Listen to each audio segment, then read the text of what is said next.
ഭൂമി ഉരുണ്ടതാണോ അതോ പരന്നതാണോ? ഇതിലിത്ര ചോദിക്കാൻ എന്തിരിക്കുന്നത്? ഭൂമി ഉരുണ്ടതാണ്. എന്നാൽ ഈ വീഡിയോ കാണുന്ന 100 പേരിൽ ഒരാൾക്ക് ഇതിനോട് വിയോജിപ്പുണ്ടായിരിക്കും. കാരണം അവർ വിചാരിക്കുന്നത് ഇവനെന്ത് തേങ്ങയാണ് ഈ പറയുന്നത്, ഭൂമി ഉരുണ്ടതാ, പരന്നതാണെന്നേ. അപ്പോൾ ഞാൻ പറഞ്ഞത് ഇതാണ് മനുഷ്യൻ, ഇതാണ് ലോകം എന്നതിനെ കുറിച്ചുള്ള ഒരു ഉദാഹരണമാണ്. അപ്പോൾ ഇതുപോലത്തെ ഒരു വിഷയമാണ് മനുഷ്യൻ ചന്ദ്രനിൽ കാലുകുത്തിയിട്ടുണ്ട് എന്നത്. ഇന്നും പലർക്കും ഇത് അംഗീകരിക്കാൻ കഴിഞ്ഞിട്ടില്ല. അതും 54 വർഷം മുൻപ് നടന്ന ഒരു കാര്യമാണെന്ന് ആലോചിക്കണം. അപ്പോൾ ഞാനും വിചാരിച്ചു, എന്താണ് ഇതിന്റെ സത്യാവസ്ഥ? മനുഷ്യൻ യഥാർത്ഥത്തിൽ ചന്ദ്രനിൽ കാലുകുത്തിയിട്ടുണ്ടോ, അതോ ഇത് വെറും കെട്ടിച്ചമച്ച കഥകൾ മാത്രമാണോ? അപ്പോൾ ഈ ഒരു അന്വേഷണത്തിൽ വെച്ച് എനിക്ക് മനസ്സിലായ കുറച്ച് കാര്യങ്ങളാണ് ഇന്നത്തെ വീഡിയോയിലൂടെ ഞാൻ നിങ്ങളുടെ മുന്നിലേക്ക് അവതരിപ്പിക്കുന്നത്. ചിലപ്പോൾ നിങ്ങൾക്കെങ്കിലും ഇതിലെ വാസ്തവം തിരിച്ചറിയാൻ കഴിയും എന്ന് ഞാൻ പ്രതീക്ഷിക്കുന്നു. അതിനായി വീഡിയോ തുടക്കം മുതൽ അവസാനം വരെ കാണുക. എല്ലാവർക്കും പുതിയൊരു വീഡിയോയിലേക്ക് സ്വാഗതം.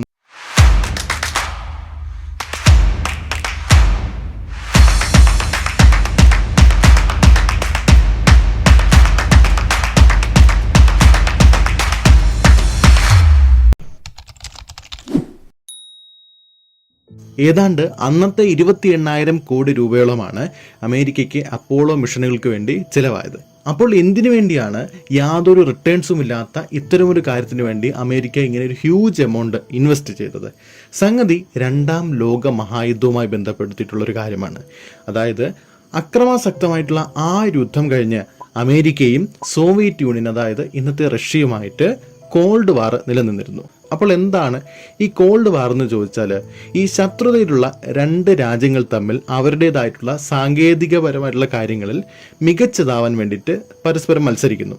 അതായത് സാങ്കേതികപരമായിട്ടുള്ള കാര്യങ്ങളിൽ ആരാണോ ഒന്നാമതെത്തുന്നത് അവർ വിജയിക്കുന്നു. സ്പേസുമായിട്ട് ബന്ധപ്പെട്ട കാര്യങ്ങളായിരുന്നു 20ാം നൂറ്റാണ്ടിൽ ഈ 2 രാജ്യങ്ങളും മത്സരിച്ചിരുന്നത്. സ്പേസ് റേസ് എന്നാണ് ഇത് അറിയപ്പെടുന്നത്.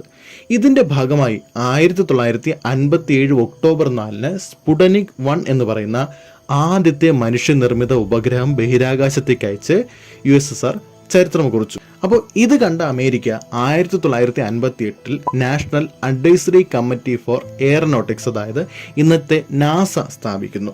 അതിനുശേഷം 1958 ജനുവരി 4 എക്സ്പ്ലോറർ എന്ന് പറയുന്ന ആദ്യത്തെ സാറ്റലൈറ്റ് ലോഞ്ച് ചെയ്തുകൊണ്ട് അമേരിക്ക ബഹിരാകാശ രംഗത്തേക്ക് കടന്നു വരികയാണ്. പക്ഷേ ഈ ഒരു സമയം കൊണ്ട് തന്നെ സോവിയറ്റ് യൂണിയൻ ഒരുപാട് മുന്നോട്ട് പോയിരുന്നു. ഇതിന് ശേഷം അമേരിക്ക ഒരുപാട് മിഷനുകൾ ലോഞ്ച് ചെയ്തെങ്കിലും അതൊന്നും ഇവരുടെ അയലത്തെത്താൻ കഴിഞ്ഞില്ല. അങ്ങനെ ഇരിക്കെയാണ് 1961 സോവിയറ്റ് യൂണിയൻ വോസ്റ്റേക്ക് 1 എന്ന് പറയുന്ന സ്പേസ് ഫ്ലൈറ്റിലൂടെ യൂറി ഗഗാറിൻ എന്ന മനുഷ്യനെ ആദ്യമായി ബഹിരാകാശത്തേക്ക് എത്തിക്കുന്നത്. ഇതിനുശേഷം നാസയും മനുഷ്യനെ ബഹിരാകാശത്ത് എത്തിച്ചെങ്കിലും അതൊക്കെ ഈ ഒരു സോവിയറ്റ് യൂണിയന്റെ നേട്ടത്തിന് തിളക്കത്തിൽ മങ്ങിപ്പോയിരുന്നു.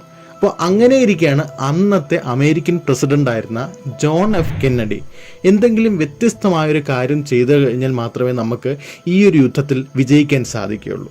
ആ ഒരു കാര്യമെന്ന് പറയുന്നത് ആരും ചിന്തിക്കാത്തതായിരിക്കണം, എന്നാൽ ആരും ചെയ്യാൻ മടിക്കുന്നതുമായിരിക്കണം. അങ്ങനെ ഒരുപാട് നാളുകളുടെ ചിന്തയ്ക്ക് ശേഷമാണ് US കോൺഗ്രസിന്റെ മുന്നിൽ എന്തുകൊണ്ട് മനുഷ്യനെ ചന്ദ്രനിൽ ഇറക്കി തിരികെ ഭൂമിയിൽ കൊണ്ടുവന്നുകൂടാ എന്നൊരാശയം അവതരിപ്പിക്കുന്നത്. അതും ഈ ഒരു നൂറ്റാണ്ട് അവസാനിക്കുന്നതിന് മുൻപ് തന്നെ വേണം. അങ്ങനെ 1969 ജൂലൈയിൽ അപ്പോളോ 11 മിഷനിലൂടെ മനുഷ്യൻ ആദ്യമായി ചന്ദ്രനിൽ കാലുകുത്തി. ജൂലൈ 20 കമാൻഡറായിട്ടുള്ള നീൽ ആംസ്ട്രോങ്ങും ലൂണാർ മൊഡ്യൂളിന്റെ പൈലറ്റായിട്ടുള്ള ബസ് ആൾഡ്രിനും ചന്ദ്രനിൽ ഇറങ്ങുന്നത്. നീൽ ആംസ്ട്രോങ് കാലുകുത്തി 19 മിനിറ്റുകൾക്ക് ശേഷമാണ് ബസ് ആൾഡ്രിനും ചന്ദ്രനിലേക്ക് കാലുകുത്തുന്നത്. ഇരുവരും ഏതാണ്ട് 2.5 മണിക്കൂറോളമാണ് ചന്ദ്രനിൽ ചിലവഴിച്ചത്.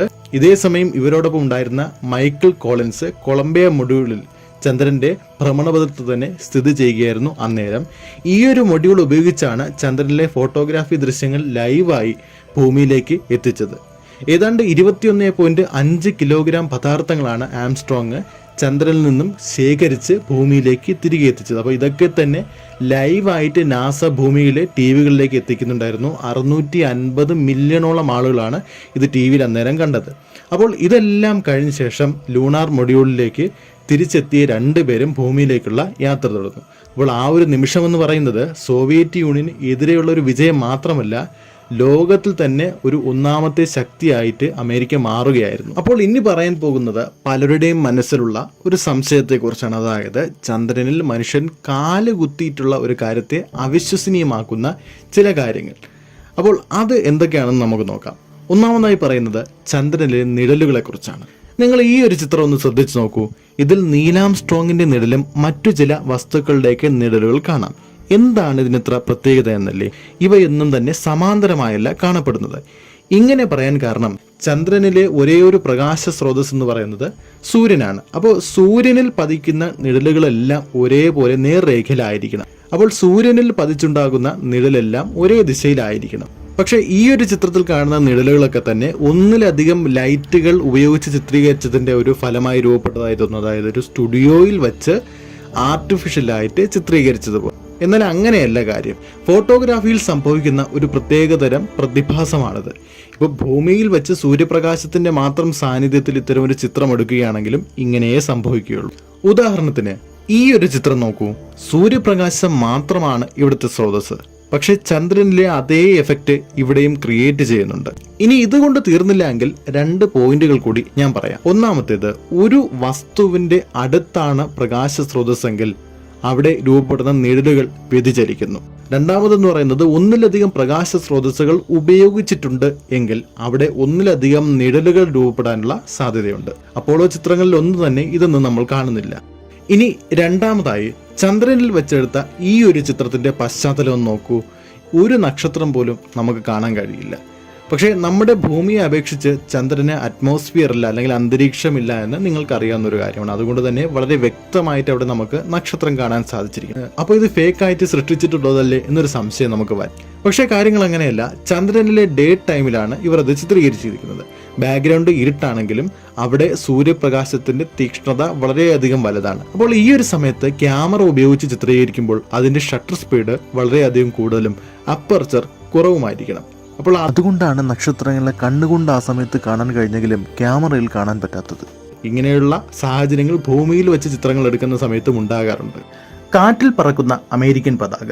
ബസ് ആൾഡ്രിൻ ചന്ദ്രനിൽ പാറി പറക്കുന്ന അമേരിക്കൻ പതാകയെ സല്യൂട്ട് ചെയ്യുന്ന ചിത്രമാണിത്. സ്പേസ് റേസിൽ സോവിയറ്റ് യൂണിയനെതിരെയുള്ള US ആധിപത്യം തുറന്നുകാട്ടിയ ഒരു ചിത്രമാണിത്. പക്ഷേ അന്തരീക്ഷമില്ലാത്ത ചന്ദ്രനിൽ വായുവോ കാറ്റോ ഉണ്ടാകാൻ സാധ്യതയില്ല. അപ്പോൾ എങ്ങനെയാണിത് സാധ്യമായത്? പക്ഷെ സംഗതി നിസ്സാരമാണ്. നിങ്ങൾ ഈ ചിത്രം ഒന്നുകൂടി ശ്രദ്ധിച്ചു നോക്കിയാൽ മതി. ഈ പതാകയുടെ മുകൾ ഭാഗത്തായി ഒരു ദണ്ട് പോലെ അവർ സ്ഥാപിച്ചിട്ടുണ്ട്. അതായത് കാറ്റത്ത് പാറുന്നതുപോലെയുള്ള ഡിസൈനിലാണ് ഇവർ ഇത് രൂപകൽപ്പന ചെയ്തിരിക്കുന്നത്. അങ്ങനെ അല്ലായിരുന്നെങ്കിൽ ഈ പതാക കാണുവാൻ പോലും കഴിയില്ലായിരുന്നു. എന്തുകൊണ്ട് പിന്നീട് ചന്ദ്രനിൽ പോയിട്ടില്ല എന്നതാണ് മറ്റൊരു സംശയം. 1972 ലോഞ്ച് ചെയ്ത അപ്പോളോ 17 ആണ് മനുഷ്യനെ അവസാനമായി ചന്ദ്രനിൽ ഇറക്കിയ നാസയുടെ ദൗത്യം.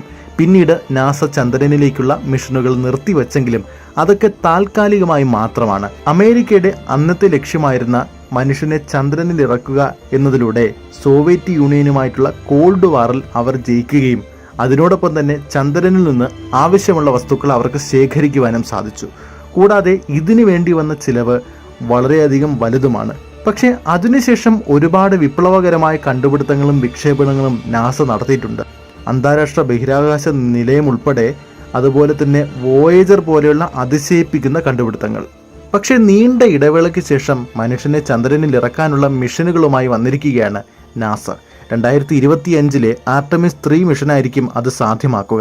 ഈ മിഷനിലൂടെ മനുഷ്യനെ ചന്ദ്രനിൽ ഇറക്കുക മാത്രമല്ല, അവിടെ മനുഷ്യവാസം കൂടി സാധ്യമാകുമെന്നാണ് പറയപ്പെടുന്നത്. അപ്പോളോ മിഷനുകളുടെ തുടക്കമെന്ന് പറയുന്നത് അപ്പോളോ 11 അല്ല, 1967 നടത്തിയ അപ്പോളോ 1 ആണ് ഈ മിഷന്റെ തുടക്കം. പക്ഷെ അന്ന് നടത്തിയ ഗ്രൗണ്ട് ടെസ്റ്റിൽ തന്നെ അതിന്റെ ക്യാബിൻ പൊട്ടിത്തെറിച്ച് 3 പേരാണ് മരണമടഞ്ഞത്. ഇനി ഇത്രയൊക്കെ കാര്യങ്ങൾ വിശദീകരിച്ച് പറഞ്ഞാലും ഇനി നേരിട്ട് കൊണ്ടുപോയി കാണിച്ചാലും ശരി, അത് അംഗീകരിക്കാൻ തയ്യാറാകാത്ത കുറേ ആൾക്കാരുണ്ട്. അവരോട് എനിക്ക് പറയാനുള്ളത്,